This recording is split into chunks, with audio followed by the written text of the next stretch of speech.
नमस्कार, मैं हूं मयूरी। आप देख रहे हैं प्राइम टीवी। रुक करते हैं खबरों की ओर। सदन के दोनों सदनों लोकसभा और राज्यसभा में कार्रवाई स्थगित होने का सिलसिला लगातार चौथे दिन जारी है, जहां केंद्र सरकार कांग्रेस नेता राहुल गांधी के लंदन में दिए बयान को लेकर उनके माफी मांगने पर अड़ी है, तो वहीं विपक्ष ने अडानी मामले में हिडनबर्ग के खुलासों को लेकर भाजपा को घेरना जारी रखा है। लेकिन सबसे बड़ा सवाल ये है कि सदन के 4 दिन हो चुके हैं, लेकिन जनता से जुड़े मुद्दे पर सदन में चर्चा अभी तक नहीं हुई है। आखिर कौन सदन में जनता के मुद्दों को उठाएगा? आपको भी इतना अवसर तक के लिए स्थगित की जाती है।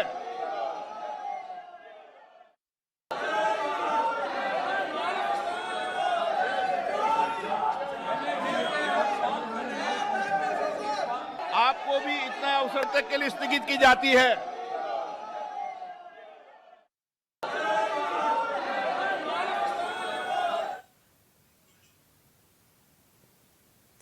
इस खबर पर हमारे संवाददाता विवेक हमसे जुड़ेंगे। विवेक, सदन के दोनों सदनों लोकसभा और राज्यसभा में कार्रवाई स्थगित होने का लगातार चौथे दिन भी सिलसिला जारी रहा। जी बिल्कुल मयूरी, आज सदन का चौथा दिन था और राज्यसभा दोनों की कार्रवाई स्थगित हो गई है। और जिस तरीके से राहुल गांधी के बयान को लेकर सदन में लगातार हंगामा बरस रहा है, लगातार भारतीय जनता पार्टी उनसे माफी मांगने को कह रही है कि उनका ये आरोप है कि विदेशों में जाकर भारत की छवि इन्होंने खराब की है। संसद की मर्यादा की सवाल है। जिस प्रकार से ये चीजें चल रही है, लगातार भारतीय जनता पार्टी राहुल गांधी की माफी मांगने पर अड़ी हुई है, वही कांग्रेस इस बात का विरोध करते हुए नजर आ रही है। इस लिहाज से आप देखा जाए तो आज बजट सत्र का चौथा दिन था सदन में और प्रश्नकाल का समय होना था। 11 बजे सदन की कार्रवाई शुरू हुई, लेकिन थोड़ी ही देर में दोनों सदनों को भारी हंगामे के बीच स्थगित कर दिया गया। आपको बता दें कि संसद के चालू बजट के दूसरे जो चरण की कार्रवाई है वो अब तक जो है वो पूरी नहीं हो पा रही है और सदन की 3 दिनों की कार्रवाई पहले ही हंगामे की डेट चढ़ गई है। आज की भी कार्रवाई जो है हंगामे की डेट चढ़ती दिख रही है। ऐसे में सवाल ये उठता है कि जो प्रश्नकाल में जो वो जितने भी सांसद है, सदस्य हैं, वो जो है जनता की समस्याओं को कितना आगे रख पाते हैं, क्योंकि लगातार चौथा दिन है, हंगामे के बाद कार्रवाई स्थगित हो रही है। इसके बाद सदन को 2 बजे के लिए भी स्थगित कर दिया गया है। मैं आपको बता दूं जी विवेक, सदन के 4 दिन हो चुके हैं, लेकिन जनता से जुड़े मुद्दे पर सदन में अभी तक चर्चा नहीं हुई है, तो सबसे बड़ा सवाल यही खड़ा हो रहा है कि आखिर सदन में जनता के मुद्दों को कौन उठाएगा? जी बिल्कुल, जब तक अभी देखिए चौथा दिन है और 3 दिन की कार्रवाई जो है हंगामे के बीच जो है वो हंगामे का घेर चढ़ चुका है। चौथे दिन की कार्रवाई भी शुरू होते ही स्थगित हुई है। तो सबसे बड़ा सवाल ये है कि देश की संसद में जब लोग सदस्य मनोनीत करके जाते हैं तो जनता की आवाज उठाते हैं, उनकी समस्याओं पर बात करते हैं, सरकार समस्याओं के निदान का हल बताती है। लेकिन 4 दिन से लगातार एक मुद्दे पे सत्ता पक्ष और विपक्ष लगातार अड़ा हुआ है और राहुल गांधी की माफी की बात जो है भारतीय जनता पार्टी कर रही है, जबकि कांग्रेस पुरजोर इसका विरोध कर रही है।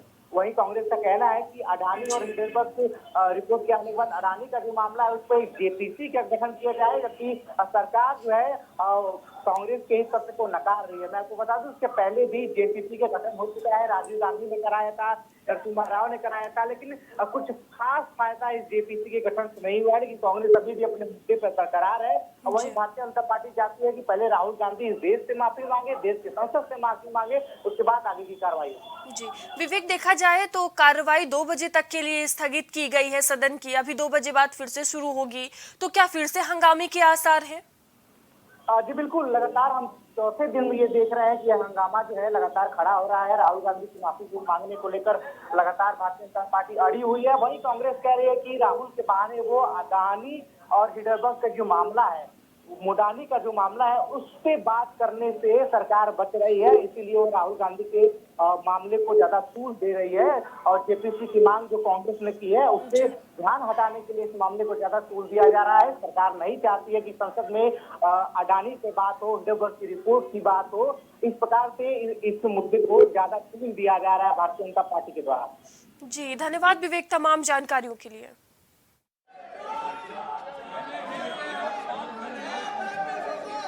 आपको भी इतना अवसर तक के लिए स्थगित की जाती है।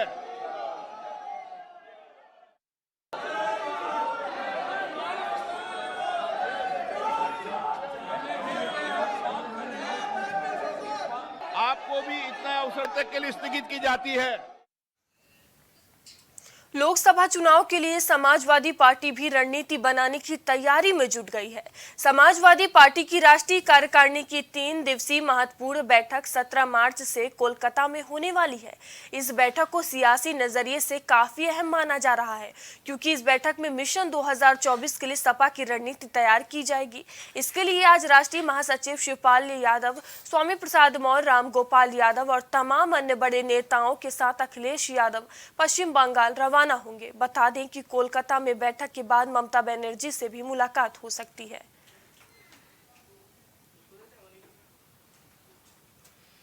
बता दें, कोलकाता में सपा की राष्ट्रीय कार्यकारिणी की बैठक होगी। सपा मिशन 2024 को लेकर एक्शन मोड में नजर आ रही है।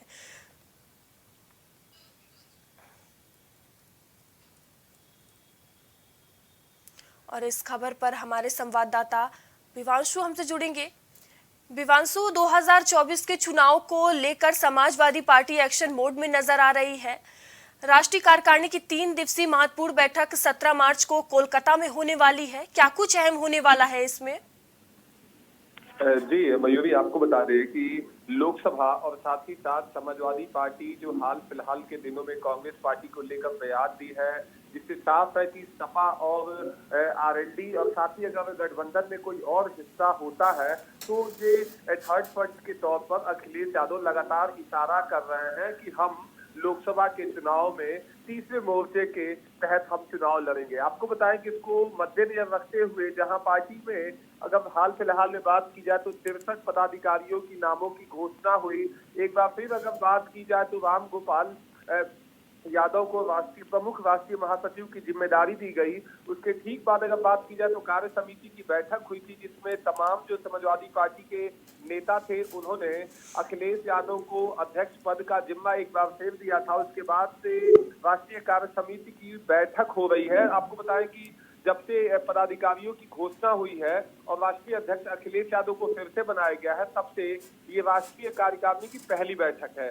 इसमें माना जा रहा है कि 2024 चुनाव को लेकर समाजवादी पार्टी रणनीति बना सकती है। आपको बताएं कि पूरी ये कार्य समिति बंगाल में हो रही है, जो कि 17 से 19 तक चलेगी। इसको लेकर तैयारियां जोरों से हैं। और बात करें तो समाजवादी पार्टी के राष्ट्रीय उपाध्यक्ष चेयरमैन नड्डा की तरफ से पूरी व्यवस्था की जा रही है। और आपको बताएं कि इस कार्य समिति के अंदर में अगर देखें तो समाजवादी पार्टी उत्तर प्रदेश के अलावा 20 अन्य राज्यों से भी प्रदेश अध्यक्षों को बुलाया जा रहा है, जिससे साफ है कि सपा लोकसभा चुनाव में इस बार कहीं ना कहीं एक नेशनल पार्टी के तौर पर अपने कैंडिडेट को उतारेगी। अब देखने वाली बात ये होगी कि इसमें क्या उनको लाभ मिलता है, मगर निश्चित तौर से देखा जाए तो समाजवादी पार्टी के अंदर में प्रमुख राष्ट्रीय महासचिव राम गोपाल यादव, साथ ही साथ अगर बात करें तो हाल फिलहाल में अगर देखें तो राष्ट्रीय महासचिव के पद पे स्वामी प्रसाद मौर्य को दिया गया है। साथ ही बात करें तो शिवपाल यादव को 7 सालों के बाद पार्टी में वापसी हुई है और 7 सालों बाद वो कार्य समिति का हिस्सा बन रहे हैं। और कहीं ना कहीं शिवपाल यादव के आने के बाद पार्टी के अंदर में एक अलग ऊर्जा देखने को जो मिल रही है मयूरी, वो साफ है कि अखिलेश यादव और राष्ट्रीय अध्यक्ष और साथ महासचिव और जो तमाम उच्च पदाधिकारी हैं, वो जो छोटी इकाइयां हैं समाजवादी पार्टी को, उनको दिशा निर्देश देंगे। साथ ही साथ अगर बात की जाए तो युवाजन सभा हो या पिछड़ा सभा हो, सभी सभाओं को दिशा निर्देश दिए जाएंगे। अगर हाल फिलहाल की बात करें तो अखिलेश यादव निकाय चुनाव और लोकसभा चुनाव को लेकर 2 दिन पहले बैठक किए थे। जिस बैठक में अगर बात करें तो प्राइम टीवी ने पूरी सक्रियता के साथ बैठक का पूरा जायजा लिया था। उसमें तमाम नेताओं ने बताया, खासकर अगर बात करें तो समाजवादी पार्टी के प्रदेश अध्यक्ष नरेश उत्तम पटेल ने बताया कि अखिलेश यादव जी की तरफ से बताया गया है कि पार्टी के जो कार्यकर्ता हैं वो सक्रिय रहे, लोगों के बीच जाकर संवाद स्थापित करें और पार्टी के जो विचारधारा है उसको आगे ले जाए। आपको बताएं कि इसमें माना जा रहा है कि लोकसभा के अंदर में जो चुनाव होंगे लोकसभा के, उसमें छत्तीसगढ़, राजस्थान, मध्य प्रदेश और साथ ही साथ पूर्वोत्तर के राज्यों में भी समाजवादी पार्टी अपने कैंडिडेट उतार सकती है। वहीं आपको बताएं कि इसमें अगर बात की जाए तो जो 20 राज्यों से प्रदेश अध्यक्षों को बुलाया गया है, तो कैसे अन्य राज्यों में सपा 2024 में अपना रुख रखेगी, उसको लेकर दिशा निर्देश जारी किया जा सकता है। आपको बताएं कि राष्ट्रीय कार्य समिति की बैठक को लेकर समाजवादी पार्टी के नेता आज देर शाम फ्लाइट से बंगाल के लिए रवाना होंगे। आपको बताया कि मिली जानकारी के अनुसार समाजवादी पार्टी की तरफ से एक विमान को आरक्षित किया गया है, जिसमें तमाम पदाधिकारी बैठकर और बंगाल जाएंगे। उसके बाद आपको बताएं कि वहां जो कार्य समिति की बैठक है, उसी दौरान अखिलेश यादव से बंगाल की मुख्यमंत्री ममता बनर्जी से मुलाकात की भी बात कही जा रही है। जहां एक तरफ बात करें तो समाजवादी पार्टी के नेता और साथ ही साथ लखनऊ सेंट्रल से विधायक रविदास मल्होत्रा पहले ही लगातार कहते हुए नजर आ रहे हैं कि अखिलेश यादव को हम प्रधानमंत्री बनाएंगे। दूसरी तरफ अगर बात की जाए तो तीसरे मोर्चे को अगर देखें तो एक टीएमसी उसकी अगुवाई करते हुए कहीं ना कहीं नजर आई। अब देखने वाली बात ये होगी कि जहां एक तरफ अखिलेश यादव के नेता उन्हें प्रधानमंत्री बनाने की बात कर रहे हैं, दूसरी तरफ ममता बनर्जी भी उस रेस में कहीं ना कहीं तीसरे मोर्चे में दिख रही है। तो दोनों नेताओं की मुलाकात होगी, क्या इन दोनों के बीच तय होगा वो आने वाला समय बताएगा। मगर देखा जाए तो लोकसभा चुनाव के बिगुल बज चुके हैं, क्योंकि सभी राजनीतिक दल अपने तमाम कार्यक्रमों को आरक्षित कर रहे हैं, सभाओं को आरक्षित कर रहे हैं। बात की जाए तो हर एक इकाई से संवाद स्थापित और निर्देश आ रहे हैं। इससे साफ है कि अब लोकसभा चुनाव की जो सरगर्मियां हैं वो तेज हो गई हैं।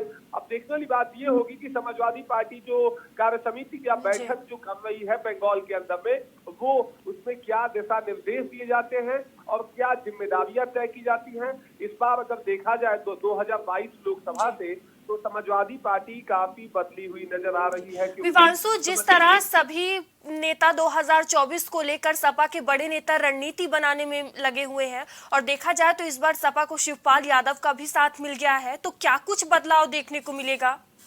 जी, निश्चित तौर से अगर देखा जाए तो शिवपाल यादव गाजीपुर गए थे, जहां वो तमाम जो अपने पुराने साथियों को घर वापसी की एक इशारा कर रहे थे। वो बता रहे थे कि जो पुराने समाजवादी हैं उनके लिए दरवाजे खुले हैं और वो वापस से पार्टी में आ सकते हैं।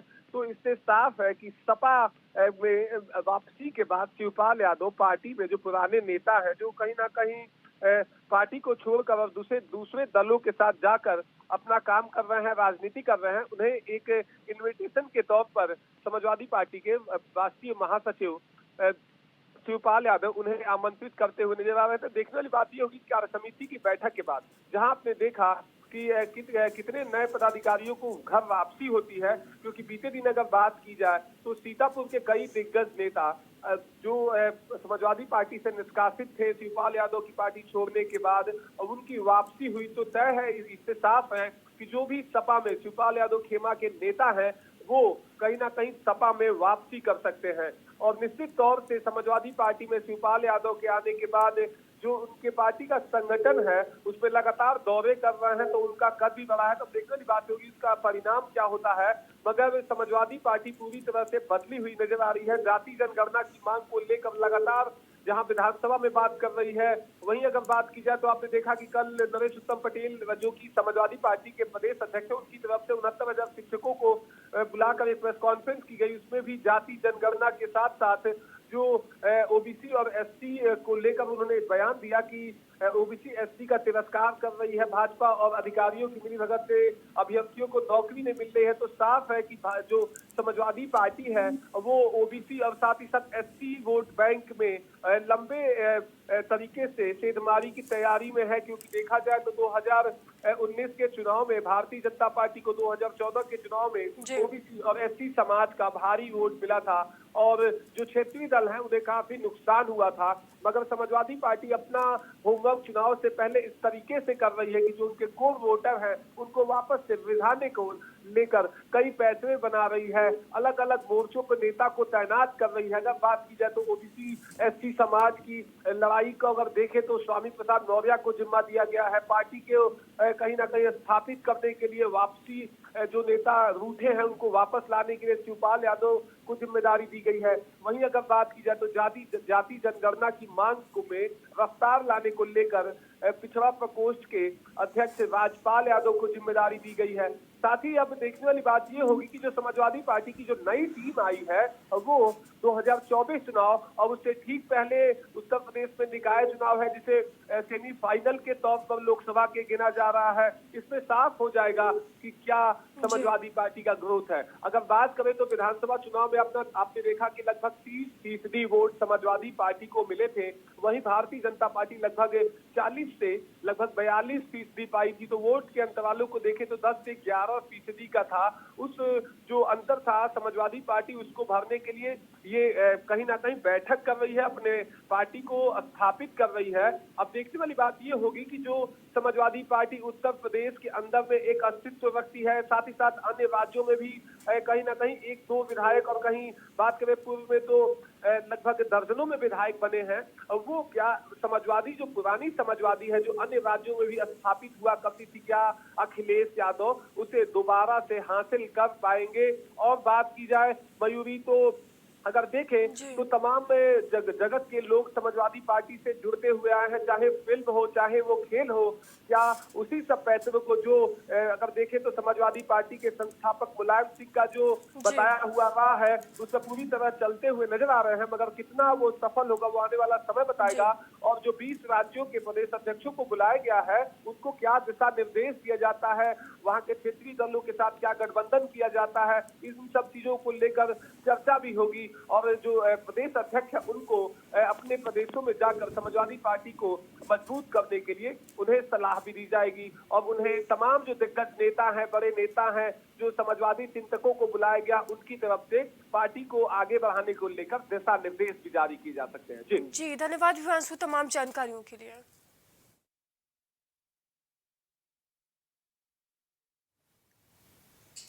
प्रयागराज उमेश पाल शूटआउट केस का एक और सीसीटीवी फुटेज सामने आया है। 32 सेकंड का यह वीडियो उमेश पाल के घर की गली का है, जो शूटआउट का नया सबूत है। वो सबूत जिसमें घायल उमेश पाल दिख रहे हैं, उन्हें गोलियां मारते शूटर दिख रहे हैं। और सबसे बड़ा दावा जो किया जा रहा है वो ये कि नए सीसीटीवी फुटेज में गोलियां बरसाता अतीक के बेटे असद के दिखाई देने का भी दावा किया जा रहा है। इस बीच गोलियों की आवाज सुनकर उमेश पाल के पुराने घर से एक लड़की बाहर निकलकर उन्हें बचाने के लिए पहुंचती है, लेकिन शूटरों को देखते ही वह डर कर वापस भागती है। भागते सिपाही पर भी बम गोलियों की बौछार हुई।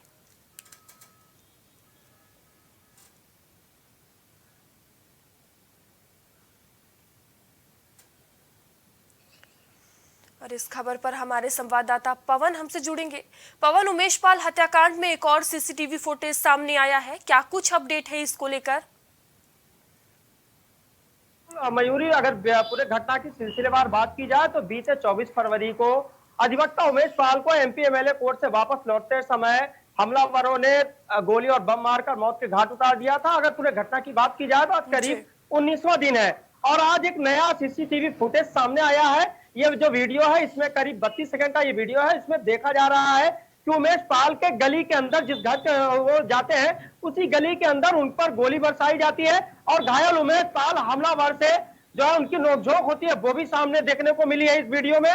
और इसी घटनाक्रम में एक और तस्वीर सामने आई है कि उमेश पाल के पुराने घर से एक लड़की निकलती है जो हमलावरों से भिड़ने की कोशिश करती है, लेकिन गोली और बम देखकर वो डर के मारे वापस लौट जाती है। और इस पूरे घटना में देखा जा रहा है कि सिपाही जो उमेश पाल का सुरक्षा कर्मी बताया गया था वो भी उसी घटना के दौरान उसी गली से अंदर भागता है।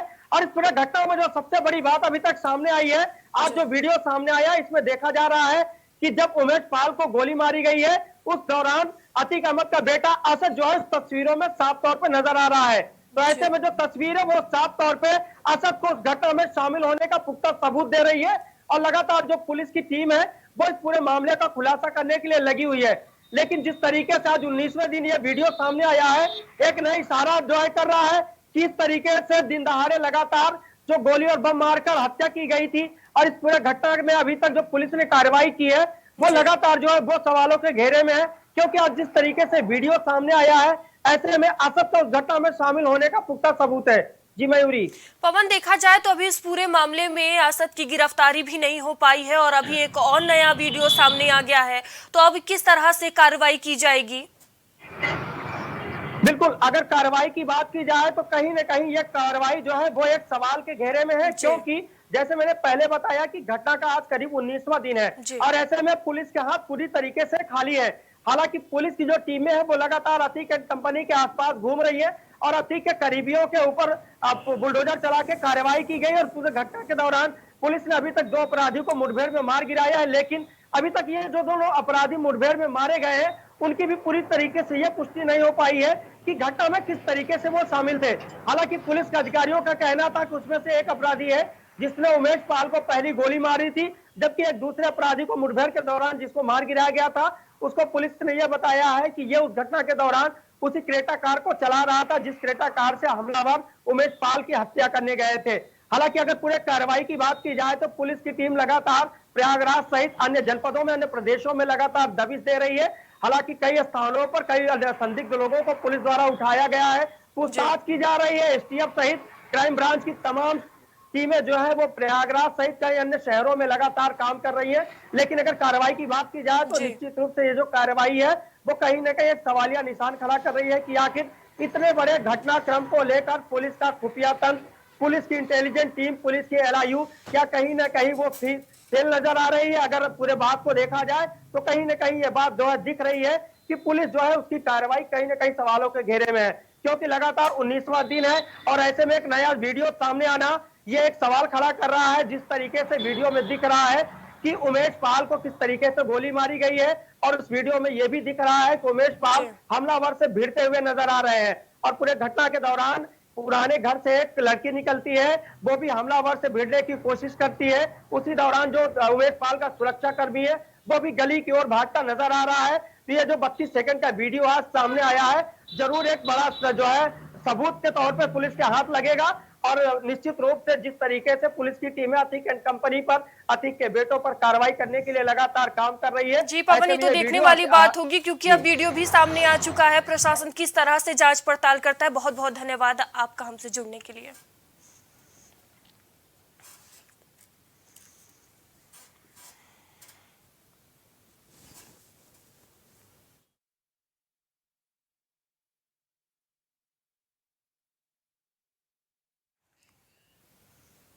बॉलीवुड एक्ट्रेस स्वरा भास्कर ने सपा नेता फहद अहमद के साथ कुछ हफ्ते पहले रजिस्टर्ड मैरिज की थी। अब इस कपल ने पूरे रीति रिवाजों के साथ ट्रेडिशनल मैरिज की है। वहीं शादी में अखिलेश यादव ने भी शिरकत की। वहीं अखिलेश यादव ने ट्वीट कर तस्वीरें भी साझा की और स्वरा भास्कर फहद अहमद के सुखद वैवाहिक जीवन के लिए शुभकामनाओं के साथ मुबारकबाद दिया। बता दें कि फहद अहमद समाजवादी पार्टी की युवा इकाई के महाराष्ट्र और मुंबई के अध्यक्ष हैं। फरवरी 1992 में को जन्मे फहद मूल रूप से उत्तर प्रदेश के बरेली के रहने वाले हैं। उन्होंने अलीगढ़ मुस्लिम यूनिवर्सिटी में पढ़ाई की है, फिर एमफिल करने Tata Institute of Social Science आ गए। यहीं से उन्होंने राजनीति में कदम रखा।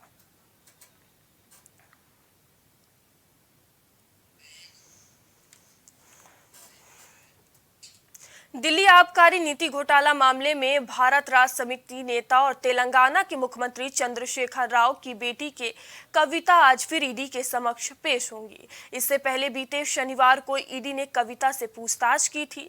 तब ईडी ने कहा था कि करीब 9 घंटे तक चली इस पूछताछ के दौरान कविता ईडी से ज्यादातर सवालों का जवाब देने से कतराती रही। पूछताछ का सिलसिला सुबह करीब 11 बजे शुरू हुआ, जो रात करीब 8 बजे तक चलता रहा। ईडी अधिकारियों ने बताया कि उन्हें 16 मार्च को फिर पूछताछ के लिए बुलाया गया है। वहीं कविता से ईडी की पूछताछ के पहले हैदराबाद में बीआरएस और बीजेपी के बीच पोस्टर वॉर देखने को मिला। बुधवार को हैदराबाद में बीआरएस कार्यकर्ताओं की तरफ से पोस्टर लगाए गए। सामने आए पोस्टरों में भाजपा के राष्ट्रीय महासचिव बीएल संतोष को अपराधी और वांटेड दिखाया गया है।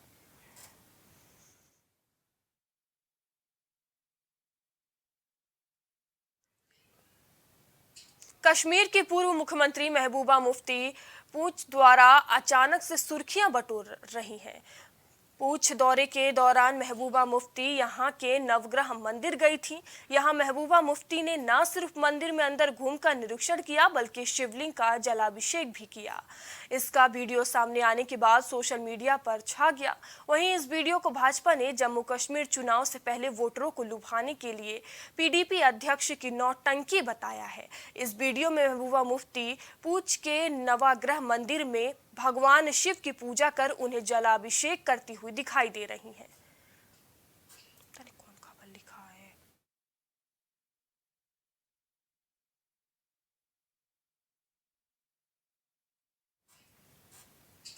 पीएम मोदी के 24 मार्च को प्रस्तावित काशी आगमन से पूर्व तैयारियों को अंतिम रूप देने और जायजा लेने के लिए सीएम योगी 17 मार्च को 2 दिवसीय दौरे पर काशी जाएंगे। मुख्यमंत्री शुक्रवार को 4 बजे वाराणसी पहुंचेंगे और विकास कार्यों की समीक्षा करेंगे। इस दौरान सीएम शहर की सबसे बड़ी समस्या जाम से निजात के लिए किए गए प्रयासों पर भी पुलिस अधिकारियों से चर्चा करेंगे। मुख्यमंत्री योगी आदित्यनाथ शुक्रवार की शाम सर्किट हाउस में पीएम मोदी के साथ लोकार्पित और शिलान्यास होने वाली परियोजनाओं की समीक्षा करेंगे। इसी दौरान लोकार्पण और शिलान्यास की सूची भी तय होने की उम्मीद है। इसके बाद वे पीएम मोदी के प्रस्तावित जनसभा स्थल का भी निरीक्षण कर इस पर भी निर्णय करेंगे। देर रात सीएम परियोजनाओं का स्थलीय निरीक्षण भी करेंगे। इससे पहले वो जनप्रतिनिधियों और पार्टी पदाधिकारियों के साथ बैठक कर तैयारियों को अंतिम रूप देंगे।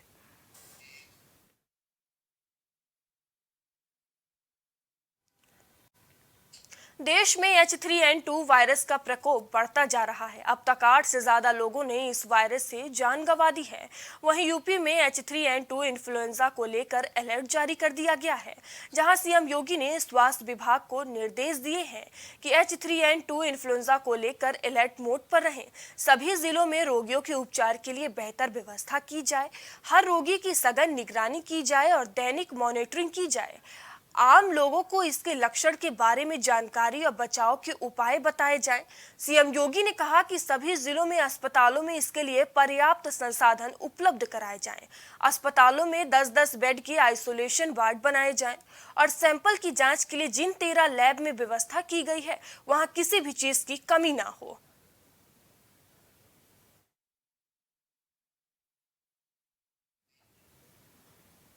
आज मां भारती के वीर सपूत पद्म विभूषण की जयंती है, जिसके नाम से दुश्मन कांपते थे।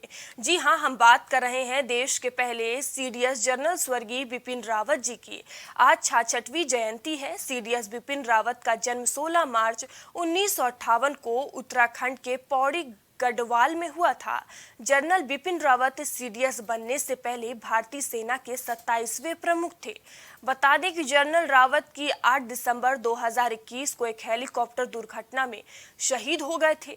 वहीं उनकी जयंती पर सीएम योगी समेत कई नेताओं ने ट्वीट कर श्रद्धांजलि दी। सीएम योगी ने लिखा, देश के पहले सीडीएस मां भारती के वीर सपूत पद्म विभूषण जनरल बिपिन रावत की जयंती पर उन्हें विनम्र श्रद्धांजलि।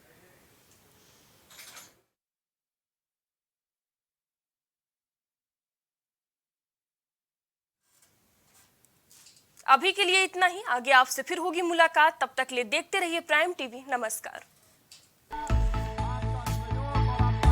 कुछ भाव पुष्प।